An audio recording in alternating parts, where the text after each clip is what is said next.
Assalamualaikum warahmatullahi wabarakatuh. Perkenalkan, saya Kiska Tasya Milinia, NIM B10111181100. Di sini saya akan membahas mengenai PT Indofood Sukses Makmur Tbk. Mungkin kita sudah tidak asing lagi mendengar PT Indofood Sukses Makmur Tbk atau yang lebih dikenal dengan nama Indofood. Merupakan produsen berbagai jenis makanan dan minuman yang bermarkas di Jakarta, Indonesia. Perusahaan ini didirikan pada tanggal 14 Agustus 1990 oleh Sudono Salim dengan nama PT Panganjaya Inti Kusuma yang pada tanggal 5 Februari 1994 menjadi Indofood Sukses Makmur. Perusahaan ini mengekspor bahan makanannya hingga ke Australia, Asia, dan Eropa. Berikut ini merupakan sejarah dari PT Indofood Sukses Makmur Tbk yang dimulai dari 1990 hingga 2018.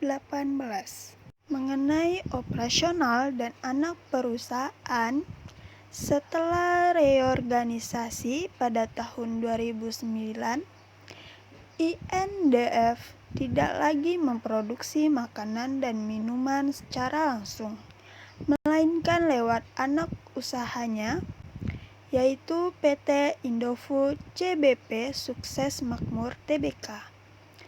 Bisnis produk langsung INDF saat ini hanyalah bisnis terigu bernama Bogasari Flour Mills. Direncanakan akan dipisah menjadi PT tersendiri. Selain itu, masih ada juga anak usahanya yang bergerak di bidang perkebunan, terutama kelapa sawit. Perusahaan distribusi seperti Indomarko, Adiprima, dan lainnya. Kita bisa melihat dari gambar tersebut yang merupakan anak perusahaan PT Indofood Sukses Makmur Tbk. Perkembangan usahanya ini pada awalnya merupakan PT Panganjaya Inti Kusuma yang berubah menjadi PT Indofood Sukses Makmur, terus mengalami kemajuan. Hal ini dibuktikan dengan adanya persebaran distribusi produk yang dipasarkan. Saat ini, perusahaan memiliki 36 pabrik, lebih dari 10 merek dengan 150 rasa dan tipe distributor yang melayani hampir 150.000 outlet. PT Indofood Sukses Makmur Cabang Bandung merupakan salah satu bagian dari Noodle Division. PT Indofood Sukses Makmur Tbk Cabang Indofood Group yang bergerak di bidang mie instan merupakan pelopor dalam industri makanan olahan di Indonesia. Saat ini perusahaan menjadi perusahaan pengolahan mie terdepan yang memegang market leader pada masing-masing brand yang dimilikinya. Apabila ingin membeli saham, berikut ini cara membeli sahamnya. Buka akun di kantor sekuritas. Aktivitas trading saham harus dilakukan di software online trading saham. Agar bisa memiliki software trading saham dan membeli saham, maka harus buka akun di kantor sekuritas terlebih dahulu. Kedua, masuk ke menu software online trading, pilih menu Trace lalu Buy.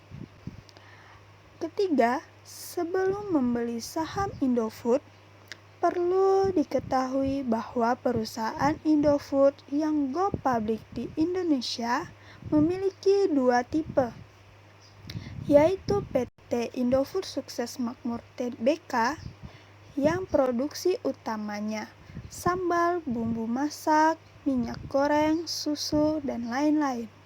serta PT Indofood CBP yang produksi utamanya adalah mie instan. Cara yang terakhir yaitu harus menganalisis grafik saham Indofood supaya bisa mengetahui momentum yang tepat untuk membeli saham. Kita masuk ke aktiva pasar. Dengan kinerja PT Indofood Sukses Makmur Tbk atau INDF di tahun 2020 yang mentereng ternyata di atas ekspektasi analis. Emiten barang konsumsi ini mencatatkan kenaikan pendapatan sebesar 7% menjadi 81,73 triliun rupiah. Laba tahun berjalan yang dapat didistribusikan kepada pemilik entitas induk juga melonjak sebesar 32% menjadi 6,46 triliun rupiah dari semulanya hanya 4,91 triliun rupiah di 2019. Analis BRI menilai laba bersih dari emiten Grup Salim tahun lalu mencerminkan 123% dari perkiraan sekuritas dan mewakili 120,5% dari perkiraan konsensus. Artinya, laba bersih yang diraih INDF ini berada di atas ekspektasi para analis. Secara kuartal, INDF melaporkan pendapatan sebesar 22,9 triliun rupiah di kuartal keempat, atau naik sebesar 22,4% secara YoY. Dan loncat sebesar 18,4% dibandingkan kuartal ketiga 2020.